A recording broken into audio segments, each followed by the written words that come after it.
I remember the day everything changed like it was just yesterday. I was sitting with my love, Clara, in the backyard at my family's annual get-together.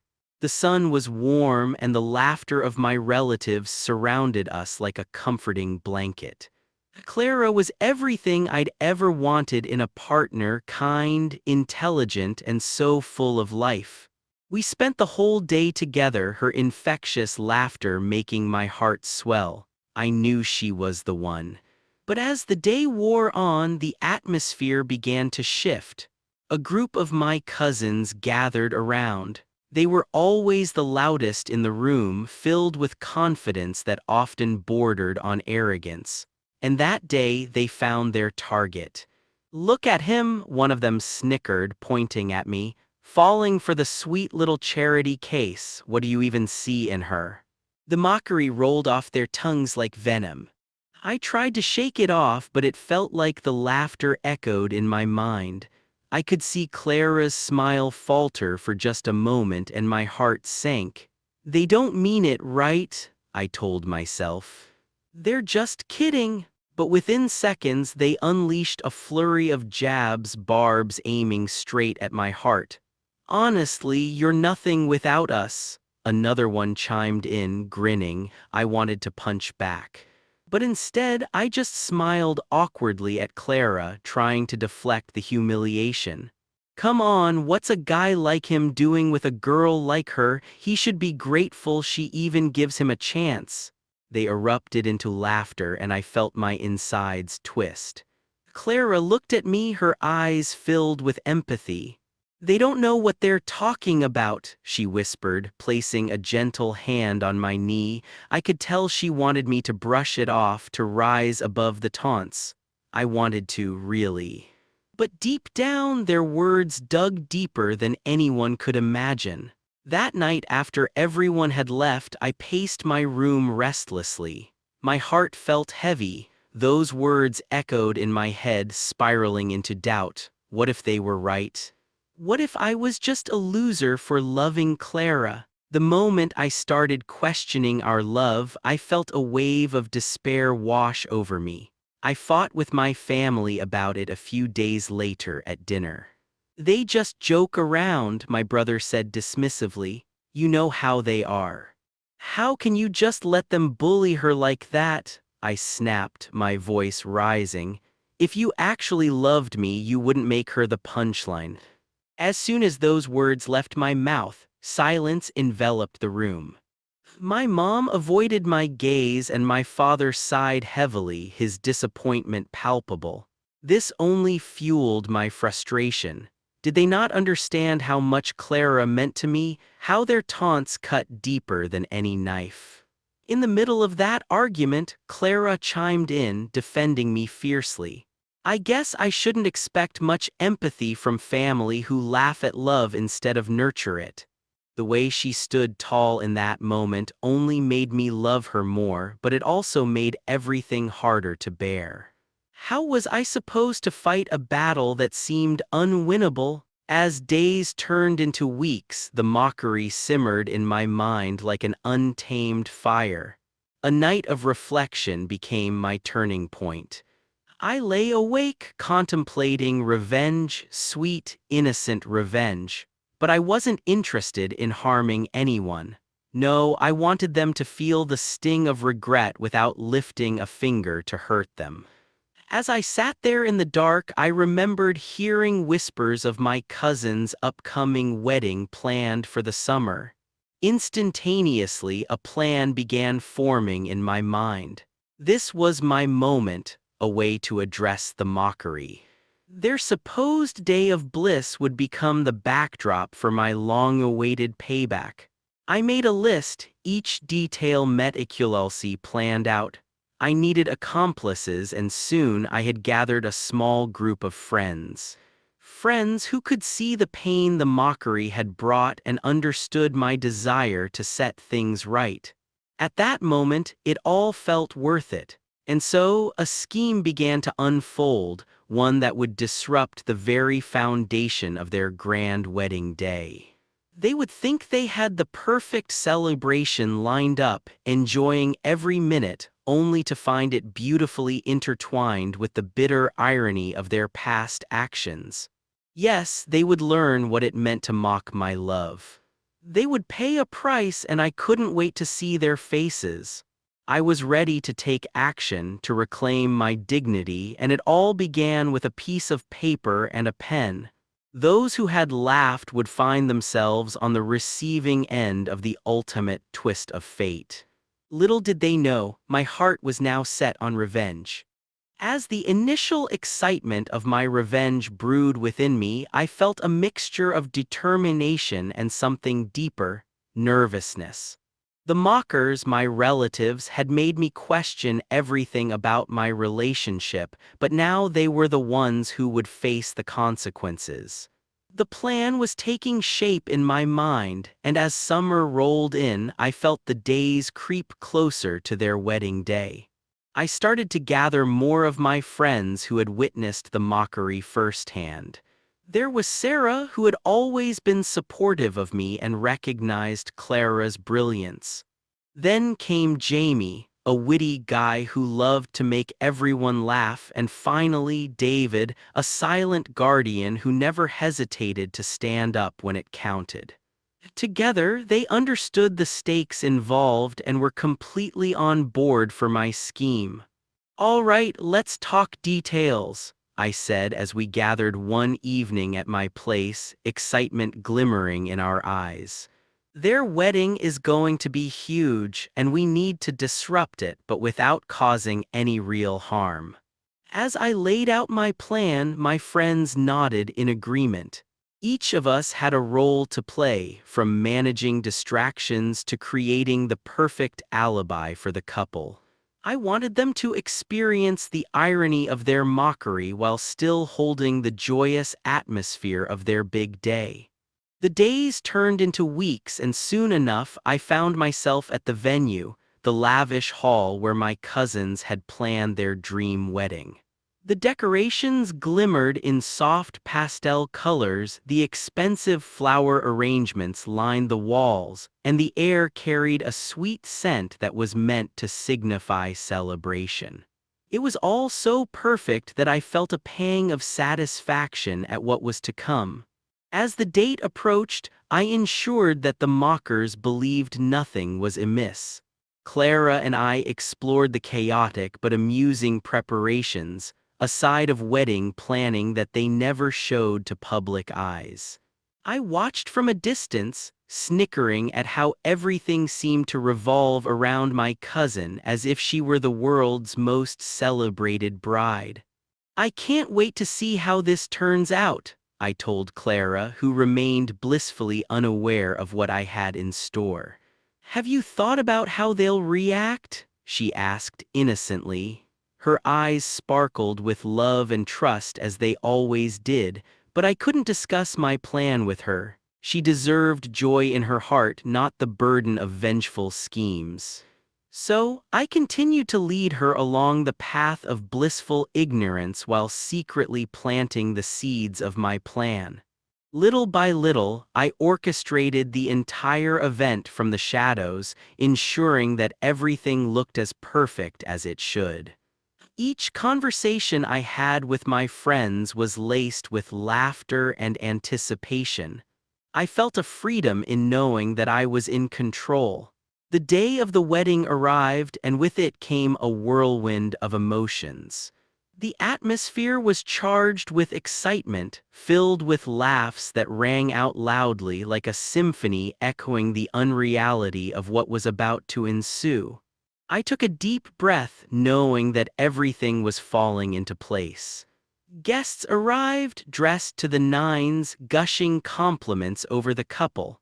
I could hardly believe my cousins were so absorbed in their own world, unaware of the chaos hidden beneath the veneer of perfection.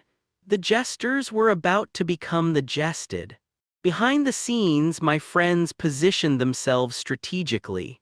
David was by the sound booth, ready to execute the first part of my plan, while Sarah was moving about, keeping an eye on the blossoming events. Jamie, with his natural flair for comedy, was stationed among the guests, primed for his moment. As the ceremony commenced, the couple stood at the altar, faces shining with a radiant joy that I had once thought rightfully belonged to me. But today, I was not the one getting married. I had a different role altogether, one that would infuse my heart with satisfaction.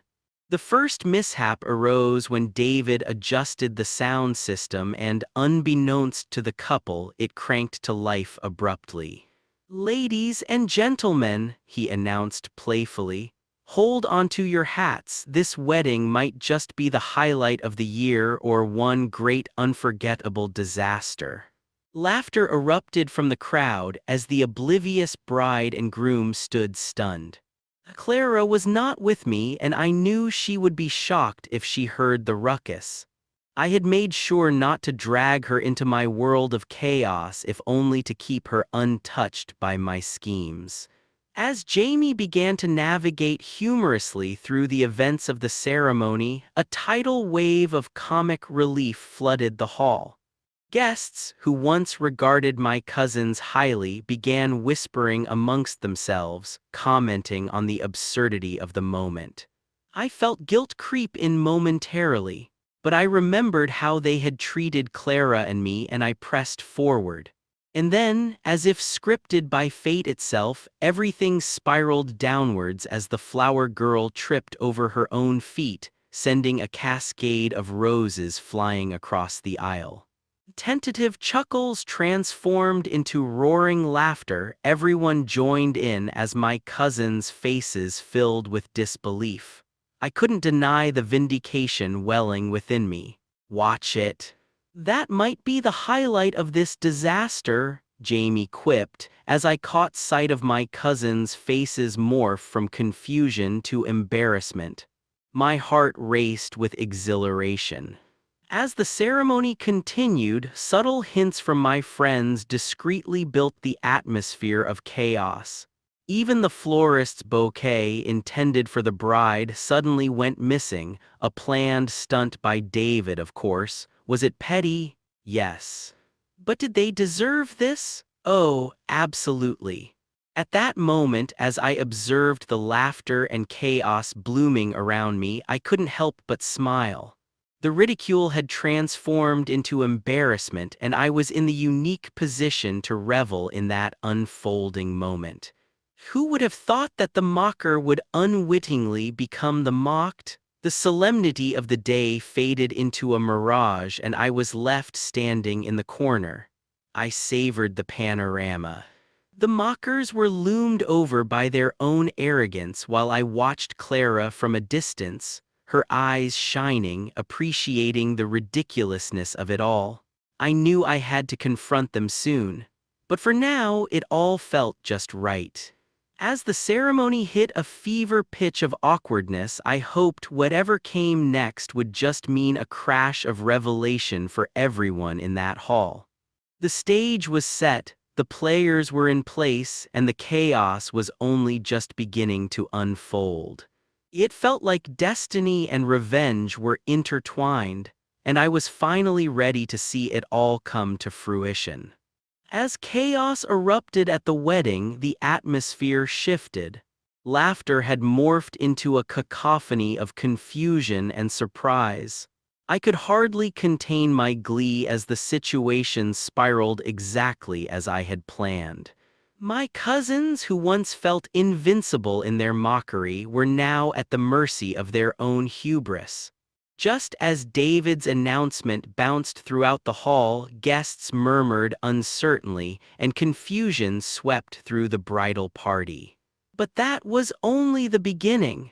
Jamie, ever the performer, took this opportunity to spring into action, tossing confetti around like a fool, prompting more laughter and only heightening the ridiculousness of the situation.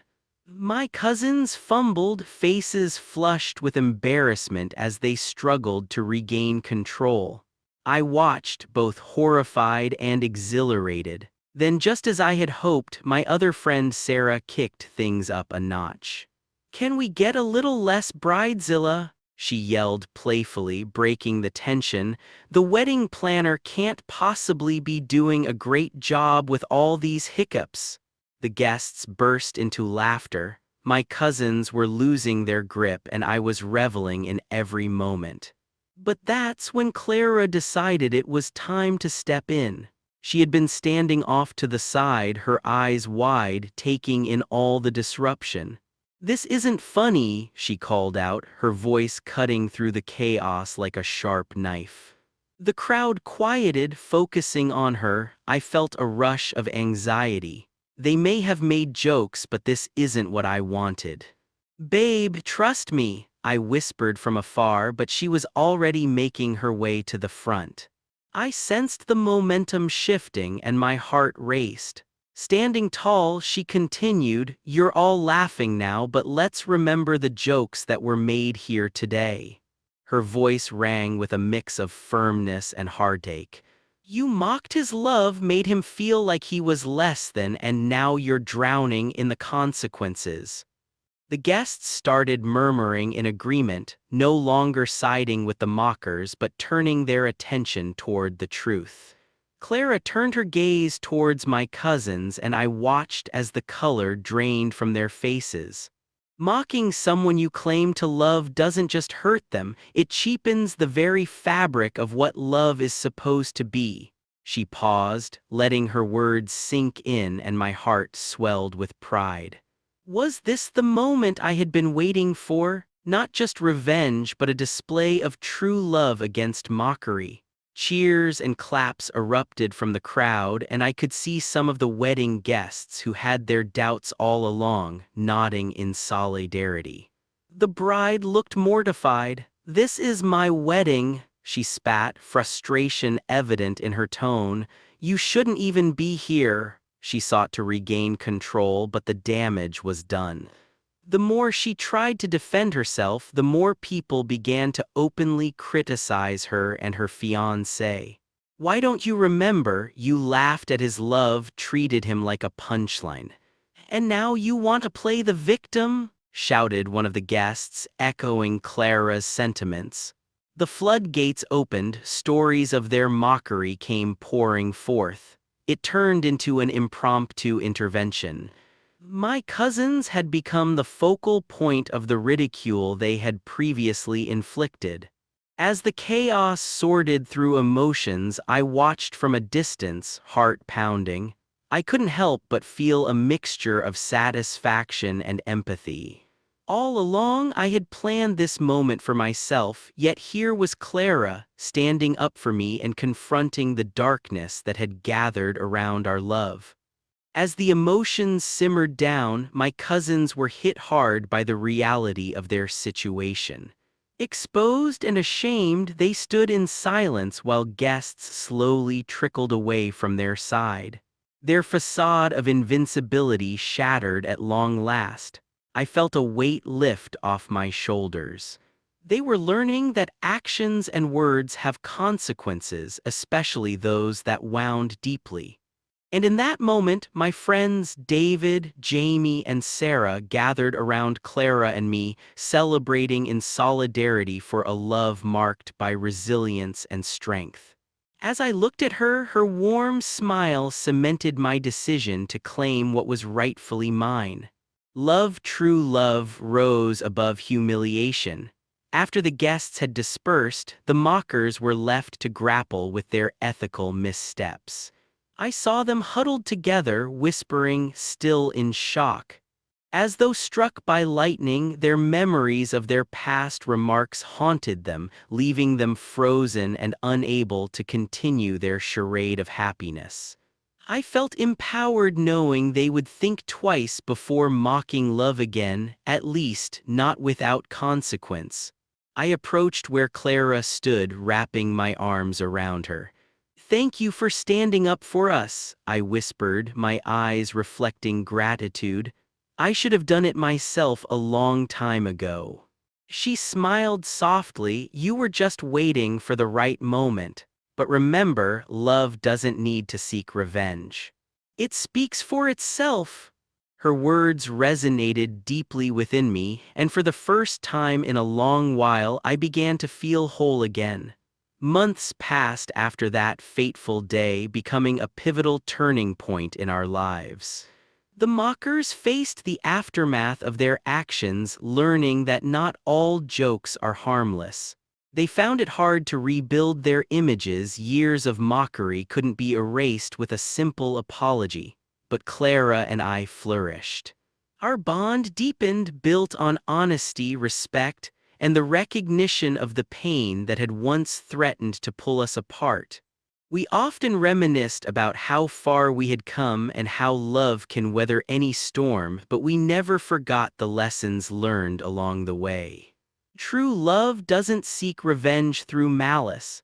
It transforms challenges into growth and nurtures forgiveness, even in the most challenging of circumstances. I had unraveled my plan, but ultimately the most important takeaway was the strength and conviction I discovered in myself, the perfection of love over mockery. As the sun set on our journey, I couldn't help but feel a sense of fulfillment. My heart was lighter and Clara was by my side. The chaos of that wedding day had birthed a new beginning, a well-deserved ending full of hope, healing, and a profound understanding of love's evergreen power. In the end, they mocked my love. I ruined their wedding, but in turn, it set my heart free.